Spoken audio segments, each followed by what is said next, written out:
तो दोस्तों ये कहानी शुरू होती है अलास्का के एक बहुत ही दूर दराज के कस्बे बैरो नाम की जगह में, जहां सिर्फ हवाई जहाज या नाव के जरिए ही पहुंचा जा सकता था। इस जगह पर सब लोग तैयारी कर रहे होते हैं साल के आखिरी महीने के 30 दिनों की रात की, जब पूरे एक महीने तक इस जगह पर बिल्कुल भी धूप नहीं निकलेगी। उसी दिन एक अजनबी आदमी एक बड़ी नाव से इस जगह पहुंचता है। अगली सुबह सूरज के दिखने का आखिरी दिन होता है।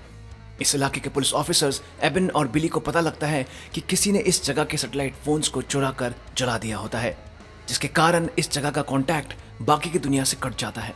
ये दोनों समझ नहीं पाते कि आखिर ये सब किसने किया और क्यों। शाम को फायर ऑफिसर स्टेला अपना काम खत्म करके एयरपोर्ट के लिए निकलने वाली होती हैं। उनके दोस्त एडम उनसे पूछते हैं कि आखिर तुम क्यों जा रही हो और तुम्हारे और एबन के बीच में क्या दिक्कत चल रही है। स्टेला कोई जवाब नहीं देती। उधर जॉनरिस के घर पर कोई उनके तीनों कुत्तों को मार देता है। एबन स्नो कटर ड्राइवर ब्यू से मिलने के बाद पुलिस स्टेशन वापस लौटने के लिए गाड़ी में बैठते हैं कि उन्हें हेलन रेडियो पर जॉन के घर पर हुई घटना के बारे में बताती है। मौका वारदात पर जब एबन पहुंचते हैं तो किसी ने तीनों कुत्तों को बड़ी बेरहमी से मार दिया होता है। उधर स्टेला एयरपोर्ट के लिए जा रही होती हैं कि तभी अचानक से एक बड़ा स्नो कटर ट्रक उनकी कार को टक्कर मार देता है। ट्रक का ड्राइवर उनसे माफी मांगता है। वो ठीक होती हैं, लेकिन उनकी कार खराब हो जाती है। स्टेला एबन को मदद के लिए फोन करती हैं। एबन नहीं जानते थे कि स्टेला बैरो में आई हुई हैं, जिसके लिए वो स्टेला से थोड़ा नाराज भी होते हैं। एबन खुद न जाकर बिली को स्टेला को एयरपोर्ट छोड़ने के लिए भेज देते हैं, लेकिन खराब मौसम के कारण एयरपोर्ट बंद हो जाता है और स्टेला जा नहीं पाती। बिली स्टेला को अपनी फैमिली के साथ रुकने के लिए कहते हैं।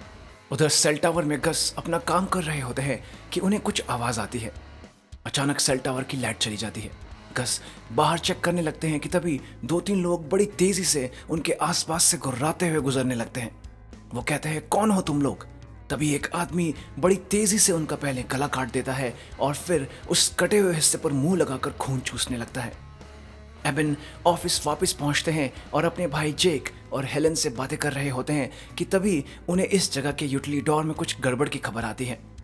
यूटिलिडोर में कार्टर और विल्सन उन्हें बताते हैं कि किसी ने उनके हेलीकॉप्टर को बुरी तरह से तोड़ दिया है और उसके अंदर मौजूद सामान को भी श्रेडर में डालकर तोड़ दिया है। कुछ समय बाद एक रेस्टोरेंट में वो अजनबी आदमी वेट्रेस लूसी को शराब और मीट सर्व करने के लिए कहता है।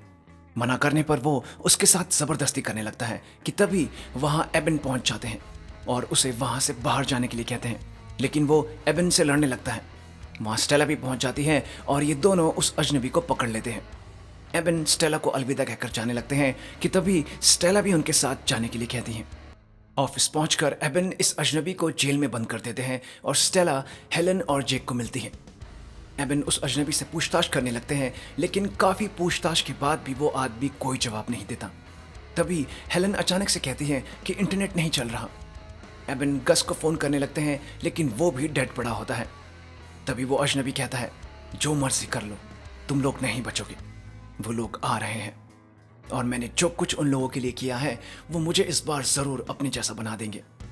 फिर अचानक से पूरे कस्बे की लाइट चली जाती है और वो अजनबी मुस्कुराने लगता है। एबन कहता है, मैं गस के पास चेक करके आता हूँ कि इंटरनेट में क्या दिक्कत है।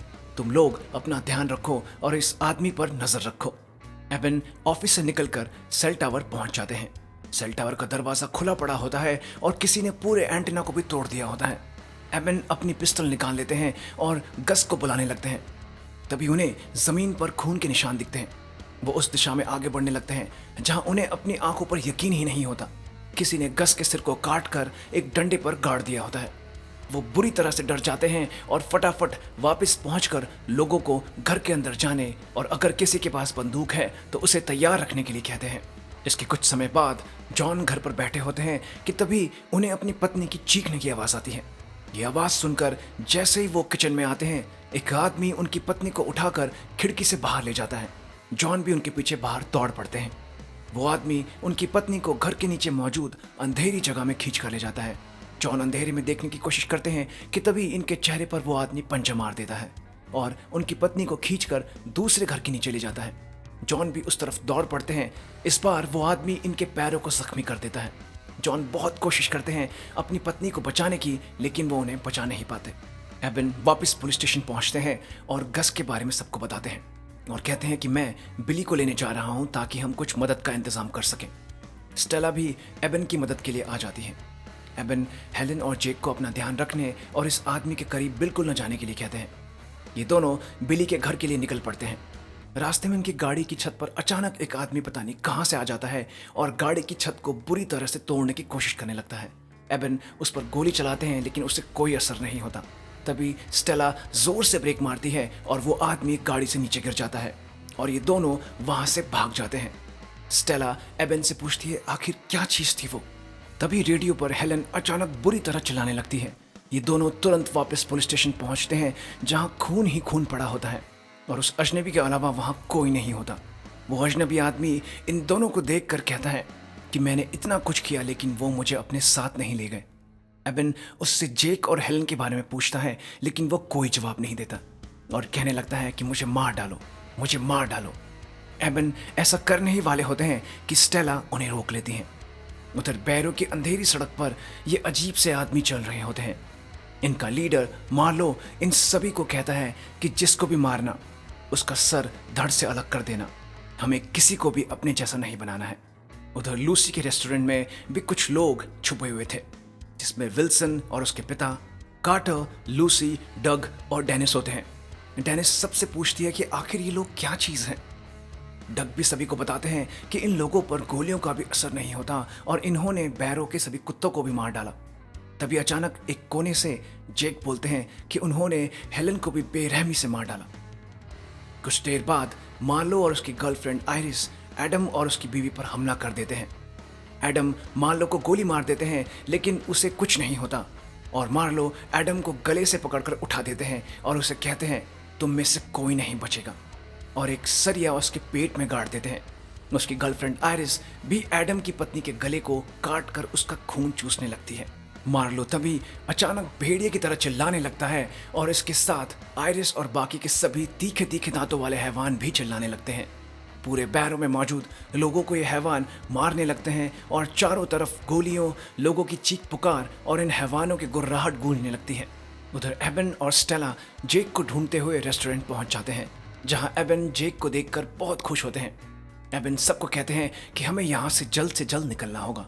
कार्टर एबन से यूटिलिडोर जाने के लिए कहते हैं लेकिन वो बहुत दूर होता है, इसलिए एबन कहीं पास ही में कोई सेफ जगह ढूंढने का प्लान बनाते हैं। डेनिस चार्ली के घर को सजेस्ट करती हैं जहां पर छत में एक खुफिया जगह होती है। एबन कार्टर को सभी को उस खुफिया जगह ले जाने के लिए कहते हैं और वो और स्टेला पुलिस स्टेशन की तरफ निकल जाते हैं ताकि कुछ ज़रूरी सप्लाईज ला सके इन हैवानों को रोकने के लिए। ये दोनों पुलिस ऑफिस पहुंचने ही वाले होते हैं कि तभी इनकी गाड़ी को कोई चीज़ पीछे से रोक लेती है। इनकी गाड़ी को इन हैवानों ने पकड़ लिया होता है और उसे धीरे धीरे ऊपर उठा रहे होते हैं। तभी इनमें से अचानक एक हैवान स्टेला की खिड़की को तोड़कर उसको बाहर खींचने लगता है। एबन उसके सर में गोली मार देते हैं। तभी बाकी के हैवान इनकी गाड़ी को उठाकर पलट देते हैं। ये दोनों अभी समझ ही रहे होते हैं कि इन हैवानों में से कुछ स्टेला को पकड़कर बाहर खींचने लगते हैं और कुछ एबन को। तभी वहां ब्यू आ जाते हैं जो अपने स्नो ट्रक से स्टेला की तरफ के हैवानों को टक्कर मारते हुए एक दीवार पर दे मारते हैं। एबन स्टेला को भागने के लिए कहते हैं। स्टेला दौड़कर ब्यू की गाड़ी में चढ़ जाती है और एबन भी खुद को जैसे तैसे बचाकर ब्यू की गाड़ी की तरफ भाग पड़ते हैं। ब्यू इन दोनों को लेकर वहां से निकल जाते हैं। ये तीनों सीधा चार्ली के घर पर पहुंच जाते हैं जहां पहले से ही कार्टर सभी को लेकर छत में मौजूद खुफिया जगह में पहुंच चुका होता है। बाहर अभी भी गोलियों और लोगों की चीखने की आवाज़ें आ रही होती हैं। जेक सभी को बताते हैं कि मैंने इन हैवानों को हेलन के खून को पीते हुए देखा है जैसे कि ये लोग कोई वैम्पायर्स हो। स्टेला कहते हैं वैम्पायर जैसी कोई चीज़ नहीं होती जेक। एबन कहते हैं ये चाहे जो भी हो हमें इनसे खुद को बचाना है।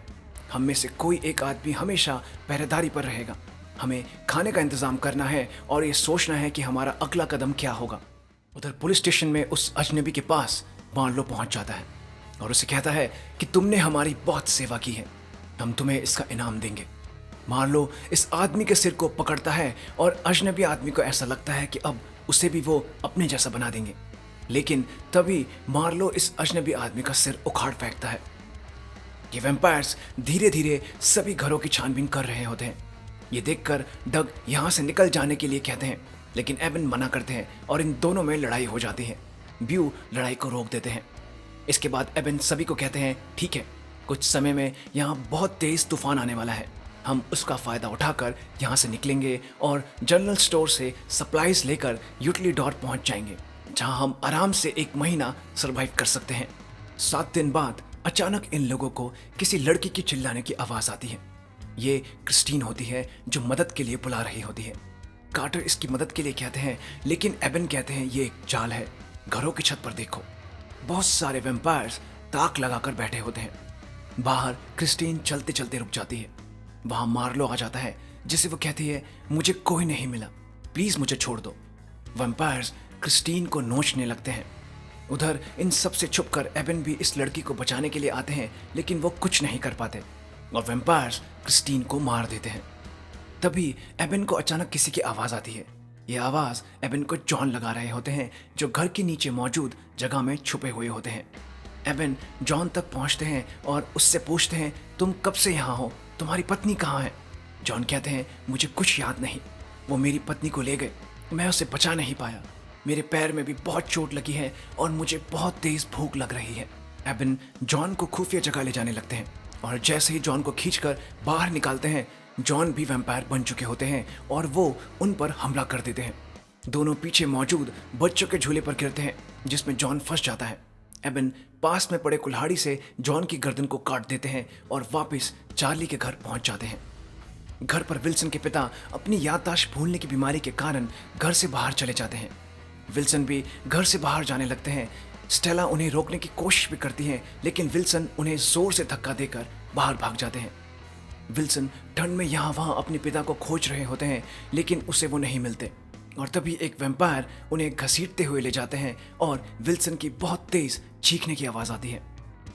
विल्सन के मरने के बाद एबन कहते हैं, अब जैसे ही मौसम खराब होगा हम यहाँ से निकल जाएंगे। अगले दिन मौसम बुरी तरह खराब हो जाता है और तूफान चलने लगता है। ये सभी लोग इस तूफान का फायदा उठाकर जनरल स्टोर पहुंच जाते हैं, जहां एबन सबको खाने, दवाइयों और लाइट्स जैसे सप्लाईज को इकट्ठा करने के लिए कहते हैं। डेनिस और डग खाने की सप्लाईज इकट्ठा कर रहे होते हैं कि अचानक कुछ आवाज़ आती है।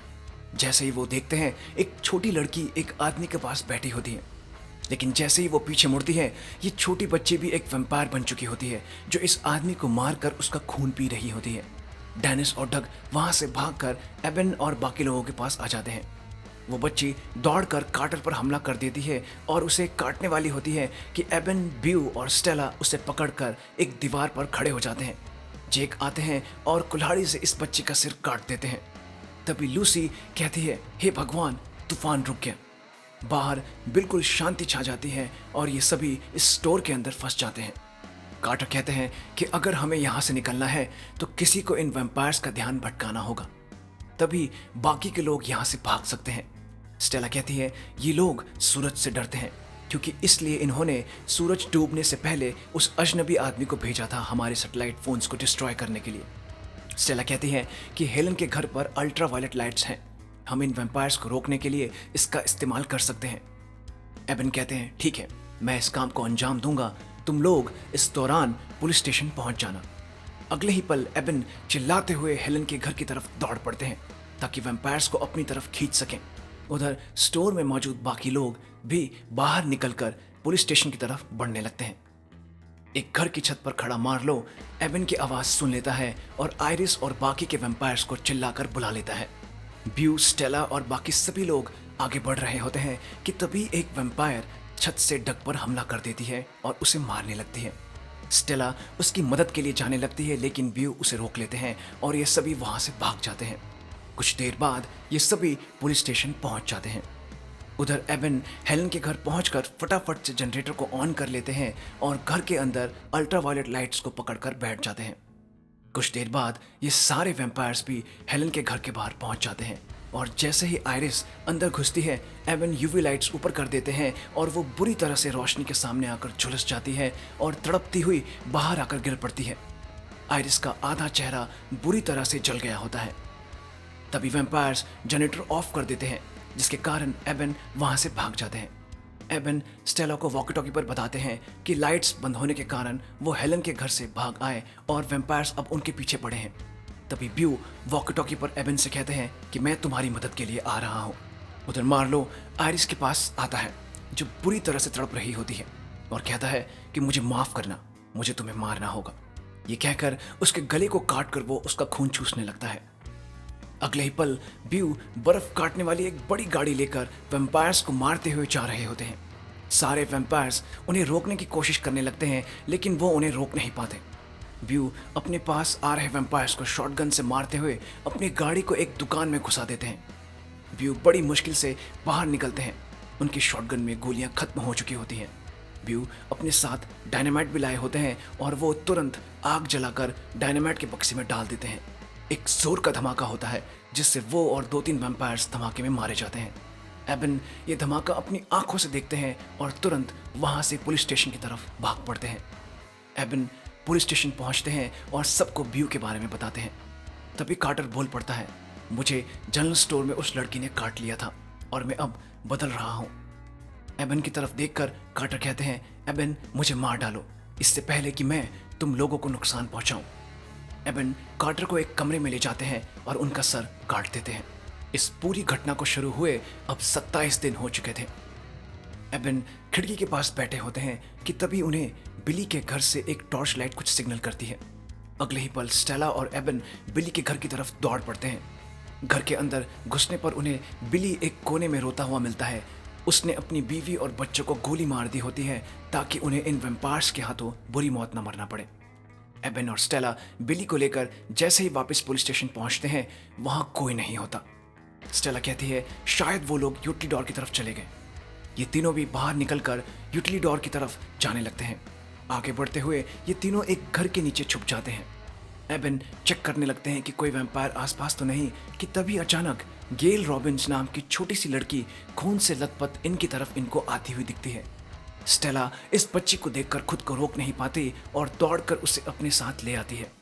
इस लड़की के पीछे एक वैम्पायर भी आ रहा होता है जिसे इनके यहाँ होने की भनक लग जाती है। एबन तुरंत स्टेला को कहते हैं कि यहाँ से भागो और यूटिलिडोर की तरफ जाओ, मैं इस वैम्पायर को संभालता हूँ। बिली और एबन इस वैम्पायर का ध्यान खींचने के लिए अलग अलग भाग जाते हैं। थोड़ी देर बाद बिली एक जगह पहुंचते हैं, लेकिन उन्हें यह पता नहीं होता कि एक वैम्पायर उनका पीछा कर रहा है। उधर एबन यूटिलिडोर पहुंच जाते हैं और उन्हें जेक, डेनिस और लूसी भी वहां मिल जाते हैं। इन सभी से ये स्टेला और गेल के बारे में पूछते हैं, लेकिन ये दोनों अभी भी यहाँ नहीं पहुंचे होते हैं। उधर मार्लो अपने साथियों से कहते हैं कि हमें सदियां लगी हैं लोगों को ये यकीन दिलाने में कि हम सिर्फ एक बुरा सपना है, असलियत नहीं। इसलिए जाओ, कोई सबूत मत छोड़ो, इस पूरी जगह को जला डालो। उधर यूटिलिडोर में कुछ समय बाद बिली पहुंच जाते हैं और इनके पीछे वो वैम्पायर भी। वो वैम्पायर बिली को काट लेता है और एबन और बाकियों को बिली के चीखने की आवाज़ आती है। एबन दौड़ते हुए आते हैं और इस वैम्पायर की पीठ पर कुल्हाड़ी मार देते हैं, लेकिन उसे कोई असर नहीं होता। एबन को ये वैम्पायर बुरी तरह से मारने लगता है कि तभी बिली पीछे से दौड़ कर आते हैं और उसे श्रेडर में धक्का दे देते हैं और वो वैम्पायर मारा जाता है। वो खुद भी श्रेडर में गिरने वाले होते हैं, लेकिन बाकी के लोग उन्हें बचा लेते हैं। लेकिन इस दौरान उनका सीधा हाथ कट जाता है। एबन उनकी मदद करने की कोशिश करते हैं, लेकिन बिली उन्हें दूर फेंक देते हैं क्योंकि वो अब खुद वैम्पायर में बदलने वाले थे और वो बुरी तरह से वैम्पायर की आवाज़ में चिल्लाने लगते हैं। एबन दुखी मन से बिली का सिर काट देते हैं। अब सूरज को निकलने में सिर्फ एक दिन रह गया था। एबन और जेक बातें कर रहे होते हैं कि तभी वॉकी टॉकी पर स्टेला की आवाज़ आती है। वो एबन को बताती है कि वो एक गाड़ी के नीचे छोटी बच्ची गेल के साथ छुपी हुई है। जेक उस गाड़ी को पहचान लेते हैं। एबन स्टेला से कहते हैं कि चिंता मत करो, हम तुम्हें बचाने आ रहे हैं। लेकिन स्टेला कहती है नहीं, यहाँ बहुत सारे वैम्पायर्स हैं, तुम लोग मत आओ। एबन स्टेला से कहते हैं कि हमें वॉकी टॉकी पर बात करना बंद करना होगा, वरना वो तुम्हें सुन लेंगे। जैसे ही बाहर निकलना सेफ होगा मैं तुम्हें बचाने आ जाऊंगा। कुछ समय बाद डेनिस एबन को बताती है कि ये वैम्पायर्स गलियों को तेल से भर रहे हैं। एबन कहते हैं ज़रूर इन्होंने पाइपलाइंस काट दी होंगी। मार्लो तेल में एक माचिस की तीली फेंक देते हैं और चारों तरफ आग लग जाती है। ये आग स्टेला और गेल के चारों तरफ भी लग चुकी थी। एबन कहते हैं अगर वो गाड़ी के नीचे छुपी रही तो वो दोनों जलकर मर जाएंगी। बाहर निकले तो उन्हें वैम्पायर्स मार देंगे। तभी एबन एकदम से नीचे दौड़ पड़ते हैं जहां बिली की डेड बॉडी पड़ी होती है। वो तुरंत एक सिरिंज की मदद से बिली के शरीर से खून निकाल लेते हैं। जेक एबन को रोकते हैं लेकिन वो नहीं मानते।